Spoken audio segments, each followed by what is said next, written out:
Jadi kalau kita sebelum sholat, betulkan akidah dulu. Tapi jangan gara-gara ini besok kamu ke tempat sholat, saya mau betulkan akidah dulu Pak Ustadz, makanya saya belum sholat. Salah juga itu. Jadi karena dulu ada namanya, sampai sekarang ada namanya apa, penulis buku, kalau Pak Ade mungkin tahu, namanya Aren Johannes Wensing, disingkat menjadi A.J. Wensing, menulis kamus hadis. Nama kitabnya namanya Al-Mufahras, Al-Mu'jam Al-Mufahras bi Hadisin Nawawi. Dia tulis bukunya berjilid-jilid, menulis tentang kamus hadis. Jadi kalau ada bahasa hadis yang tak bisa dipahami, dia menceritakan 40 tahun lamanya dia menulis buku hadis, tapi karena akidahnya tidak baik, dia tak masuk Islam, mati dalam keadaan kafir. Padahal yang ditulis Aren Johannes Wensing, kelahiran 1882, meninggal 1932, orang Belanda, yang menulis kitab hadis itu, kamus-kamusnya, karena akidahnya tak baik, tak masuk ke dalam hati, dia tetap tidak masuk Islam. Kita ini meskipun tak terlalu pintar, tapi akidah ini kita kuat, maka kita selamat.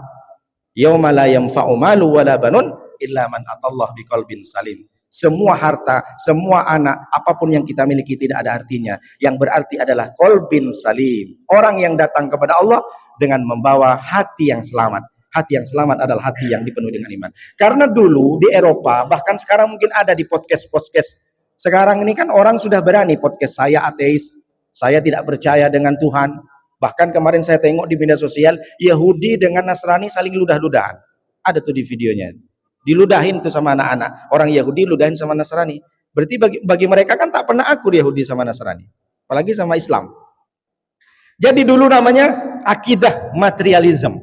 Akidah materi.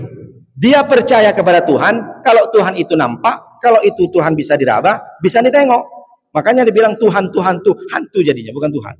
Jadi dia itu percaya kepada Tuhan kalau Tuhan bisa diraba. Namanya akidah wujudiyah, akidah materialism. Itulah kenapa cewek juga disebut dengan cewek matre. Kenapa? Karena dia cinta dengan lawan jenisnya kalau ada barang.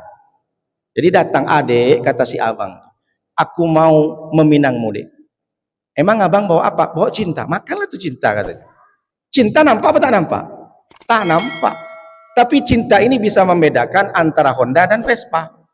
Jadi cinta ini materialistik juga meskipun tak nampak. Itulah kenapa orang dibilang cewek matre, cowok matre, perempuan matre. Karena dia tidak mau dia dinikahin hanya sekedar janji-janji saja. Dia harus nampak dulu. Oh, kalau bawa Pajero, bawa Alphard, oh bagus tuh. Sampai orang tuanya, sanalah pergi kau, katanya. Rupanya 3 bulan nangis si gadis tuh. Ternyata Pajero rental.